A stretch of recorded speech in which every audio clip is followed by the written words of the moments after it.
स्वागत है आपका आज की चाय पे। आप लोगों ने वो बात तो सुनी ही होगी कि एक झूठ छुपाने के लिए 100 झूठ बोलने पड़ते हैं। जनाब और मैडम के व्लॉग से अब यही लगता है कि ऐसा झूठ का सिलसिला शुरू हुआ कि आज तक रुक ही नहीं रहा है। अब मैं किस सिलसिले की बात कर रही हूँ वो सब लोग जानते होंगे जो बहुत टाइम से जुड़े हुए हैं मेरे चैनल पे। आप सबके सामने जनाब के व्लॉग में आप देख सकते हो मैडम फीड नहीं करा रही, उसके बावजूद जनाब ऑलमोस्ट हर व्लॉग की शुरुआत मैडम फीड करा रही है, मैडम फीड करा रही है। आपके सामने है जब अम्मी आके बच्चे को कह रही है बेटा उठ जा, नींद ले ली बेटा, चलो उठ जाओ। तो फिर जब आपकी अम्मी बच्चे को नींद से उठा रही है तो कैसे हो सकता है कि 2 मिनट पहले तक वो फीड ले रहा था? आप इतना उल्लू समझते हो क्या अपनी जनता को? और आज मैं सारे के सारे मैडम और जनाब के फैन से एक सवाल करना चाहती हूँ। मुझे याद है जब इनकी अनाउंसमेंट हुई थी तो मैंने कॉन्ग्रेचुलेट करते हुए ये चीज़ कही थी कि please do not make this baby a vlogger. जब वो बड़ा हो जाए तो उसकी पढ़ाई पे एम्फेसिस दीजिएगा, अनलाइक किज़ाइन कियान जिनको पूरे टाइम माइंडलेस व्लॉगिंग का हिस्सा बनाते हुए रात रात को ले जाया जाता है, कभी इधर तो कभी उधर। तो उस टाइम पे मुझे बड़ा बुरा भला कहा गया था कि तुम ऐसे कैसे कह सकती हो, अभी बच्चा पैदा ही कहाँ हुआ है जो तुम उसकी पढ़ाई की बात कर रही हो, ये तुम ज़्यादा ही दूर की बातें कर रही हो। मैं उन सबसे कहना चाहूंगी, इतने छोटे से बच्चे के सर के पास छोटे छोटे लकड़ी के ब्लॉक्स पे कार्ड लगा के मैडम कह रही है कि बच्चा जो है उससे इंटरेक्ट करेगा, चीजें सीखेगा। ये कोई इसके लिए लर्निंग फेज थोड़ी ना है, वो तो लिटरली अभी उसमें ना के बराबर समझ है। आप एक चीज मैं कहूंगी, वो मूवमेंट करेगा, उसके सर के पास वो ब्लॉक्स आप रख रहे हो जो लकड़ी के हैं, अगर आप देखोगे वो पॉइंटेड हैं, तो मेरे हिसाब से वो उसके कॉट में नहीं रखने चाहिए। बाकी हमारी मैडम तो हा। वैसे मैं ना उस दिन सोच रही थी कि बड़ा खुशनसीब बच्चा है, एक भरे पूरे घर में गया है, यहाँ पे किसी चीज़ की कमी नहीं है। फिर मुझे याद आया कि इस खुशनसीब बच्चे की जो माँ है जब रोज इसे उठाएगी स्कूल के लिए, तो आप लोग सोचो सिनेरियो कैसा होगा। उठो अब बहुत हो गया, उठ जाओ भाई, 5 मिनट रह गए, जाना है, नहाना है, खाना है। I am not kidding you. हाल ही में मुझे इतना अजीब सा लगा, ये किज़ा कियान से बात करी थी, बच्चे ने बोला उए, तो कहती क्या है, हाँ बैक टू योर ड्यूटी, फिर ताली मार के बैक टू योर ड्यूटी। मतलब आप तो बच्चे से ही फ्रस्ट्रेटेड होके बात कर रहे हो मैडम, आपका ही बच्चा है, थोड़ा सा प्यार से बात कर लो। ऐसे थोड़ी ना आप बार बार अपनी पेशेंस खो दोगे इतने से बच्चे पे, जब वो अभी बड़ा ही नहीं, अभी तो वो टॉडलर फेज में आएगा, तो आप तो हा कर करके थक जाओगे। थोड़ा सा आपको ए करना कम करना पड़ेगा मैडम, बच्चे को करने दीजिए, अभी उसका टाइम है, अपना हो गया। अपने बचपने से कब निकलोगे आप? क्या कभी नहीं निकलोगे? यस गाइस यस, मैं तो कभी नहीं निकलूंगी गाइस, मैं तो बचपने में ही रहूंगी और मेरा मैन चाइल्ड और भी छोटा रहेगा गाइस, उसको बार बार पैम्पर करूंगी चाहे वो बाप बन चुका है।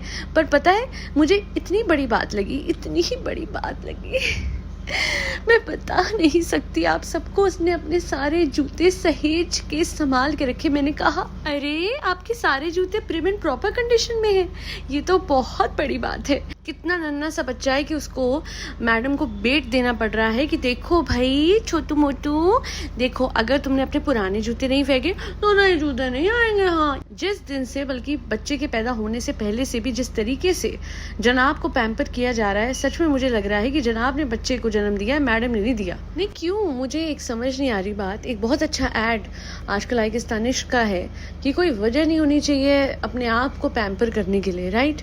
तो madam don't forget yourself, you done so much for this family by hook और बाय क्रुक। आपने इस परिवार के लिए बहुत कुछ कर दिया, पर अभी भी यहाँ पे कोई लगता ही नहीं है। Everyone looks least concern for you. आप कितना भी अपने मुंह से कह लो, सब पैम्पर करते हैं, सब ख्याल रखते हैं। इनफैक्ट अभी आपका जो मैं व्लॉग देख रही थी, नेक्स्ट जो पॉडकास्ट है बिल्कुल इमीडिएटली इसके बाद मैं अपलोड कर रही हूँ, उसमें मैंने वो डिस्कस करा है और आप लोगों को यही दिखाने की कोशिश करी है कि मैडम पता नहीं किस चीज़ से डरी हुई है, किस चीज़ से दबी हुई है कि वो कहती है मुंह पे कि सब मेरा ख्याल रखते हैं, सब मुझे पैम्पर करते हैं, पर उसका उलट दिखाती हैं। और ये इसलिए करती है कि सहानुभूति मिले, ये इसलिए करती है कि इनको जनता जो है वो एक बेचारी बहू की तरह देखे। बट अगर आप इनके व्लॉग्स आइसोलेशन में देखते हैं, यानी सिर्फ इनके व्लॉग्स देखेंगे तो आपको बहुत बेचारी लगेंगी, बट अगर आप इनका बैकग्राउंड थोड़ा सा देखेंगे और समझेंगे ये कहाँ से आ रही हैं, क्या क्या इन्होंने किया है, तो फिर आपको समझ में आएगा कि बहुत बहुत बहुत बहुत अच्छे से लोगों को मैनिपुलेट करना, इन्हीं की भाषाएं बोलूँगी, बहुत वर्ड बहुत फेवरेट है इनका। तो लोगों को मैनिपुलेट करना ये जानती हैं, वेदर भाई हो अपना, वेदर दोस्त हो, वेदर अपने इन लॉज हो या फिर जनता हो। तो इनकी बातों पे विश्वास करना या फिर इनको मासूम मानना या फिर इन पे तरस खाना, क्योंकि वो आइडल बहू है जो सारे अत्याचार सहकर भी मुस्कुरा के गोपी बहू की तरह कहती हैं, माँ जी बताइए मैं क्या बनाऊँ आपके लिए, पूरा का पूरा आपके लिए घर बना दिया माँ जी, अब आपके बच्चे के लिए पूरा कैबिनेट नहीं पूरा वार्डरोब दे दिया माँ जी, अब मैं नेक्स्ट क्या करूँ माँ जी आइडियल बहू दिखने के लिए। तो उससे हम लोगों को कोई फर्क नहीं पड़ने वाला, बिकॉज ये सारा सिनेरियो आप लोग अपने व्लॉग्स के लिए बना रहे हो। वरना दुनिया में ये बात फैल चुकी थी कि टूनी जो है बंद हो रहा है, और क्या मैडम को पता नहीं होगी? फिर भी कहीं ना कहीं अपने ही पति की खिल्ली उड़ा दी। 1 ईयर एनिवर्सरी 1 साल पूरा हो गया। आप सोच के देखिए ना, तो वो बात हो गई कि पति की जॉब चली गई है और बीवी जो है वो पति की प्रमोशन को जो 1 साल पहले हुई थी उसे सेलिब्रेट कर रही है, और हाल ही में कहती है आज इनकी छुट्टी है। मतलब ऐसी छुट्टी करी जनाब की, ऐसा जोक मार के कि मैं भी सोचती थी कि ये तो परमानेंट छुट्टी पे घर पे हैं, फिर भी बोल रही है आज इनकी छुट्टी है। अब तो जनाब छुट्टियां ही छुट्टियां हैं, कभी जीन कभी जैकेट कभी गॉगल, सबको शो ऑफ कीजिए। और बाकी कई लोगों ने मुझे कहा था, ये सवाल सब करते कॉमेंट सेक्शन में कि इन लोगों की जो इंटीरियर डिजाइनर है वो दिख नहीं रही है व्लॉग में। हाँ, वो व्लॉग में कम दिख रही है, बट अगर आप ध्यान से देखेंगे तो जिस दिन इनके घर में किन्नर समाज के लोग आए थे शगुन लेने के लिए, उस दिन जो है इनकी इंटीरियर डिज़ाइनर पीछे की तरफ खड़ी हुई थी और लोगों के साथ, आई गेस वो वर्कर्स हैं उसी लड़की के कंपनी से आए हुए हैं जो भी। तो खैर वो तो अभी भी है, बट सबसे पते की बात देखिए कि उसके होने के बावजूद ये जो घर है मैडम के पिन इंटरेस्ट के पिक्चर से बन रहा है। और हमें तो पता है कि मैडम की जो चॉइस है वो कितनी बढ़िया है। रेफरेंस मैन चाइल्ड जनाब। वैसे बाय द वे ये बात मैंने पॉइंट आउट नहीं करी अभी तक, मैं करना चाहूंगी कि मैडम ने जो रूम में शीशे लगवाए हैं, जो बेड के पीछे हैं, सामने है, लेफ्ट है, राइट है, ये सही नहीं होते। अच्छा नहीं माना जाता शीशों का बेड के सामने होना। अगर हम सोते हुए शीशे में दिखते हैं या फिर बिल्कुल बेड के सामने की तरफ है तो वो इनऑस्पिशियस माना जाता है। और ये तो मतलब बातें बहुत छोटे से हम सब में फैली हुई हैं, मतलब बड़ों ने हमें बताई हुई है, जैसे बड़ों को देख के ही हम लोगों को पता लगी है ना। मैडम की तो इतनी एज हो चुकी है और मैडम को ये बातें नहीं पता। जैसे साहिबा की शादी के टाइम पे रेडीमेड कपड़े होते हैं, डिजाइनर कपड़े होते हैं, ये भी नहीं पता था। और बाकी मैडम माजरा क्या है, आपका जो घर है मैं जब देखती हूँ इतना आलीशान, इतना बड़ा आपने अपने लिए महल बनाया है, अपने मैन चाइल्ड के लिए, अपने लिए, तो इतनी डार्कनेस क्यों लगती है? मतलब लाइटों के होने के बावजूद भी ऐसा नहीं लगता कि लाइटें हैं।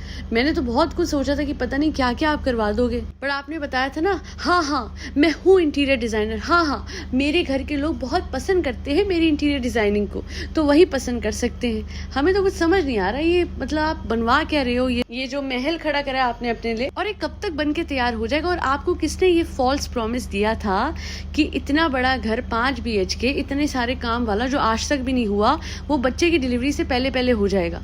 इतना माइंडलेस डिसीजन ये लोग लेते हैं। कमेंट सेक्शन में मुझे हर माँ एक चीज कहती है कि जब उनका डिलीवरी का टाइम आया था तो बच्चे का रूम बनके तैयार हो गया था। और इस पूरे घर में अगर आप ध्यान से देखोगे तो गेस्ट रूम है, ये रूम है, वो रूम है, बैल्कनी है, ये है, वो है, पर एक पीसफुल सा रूम बच्चे के लिए। मैं ये नहीं कह रही कि बच्चे को सेपरेट रखो, नहीं, पर एक प्यारा सा प्ले रूम तो उसके लिए हो ही सकता था ना, जहाँ पे उसकी फोटोज लगी हो, उसके टॉयज हो, खेलने का एक बहुत प्यारा सा।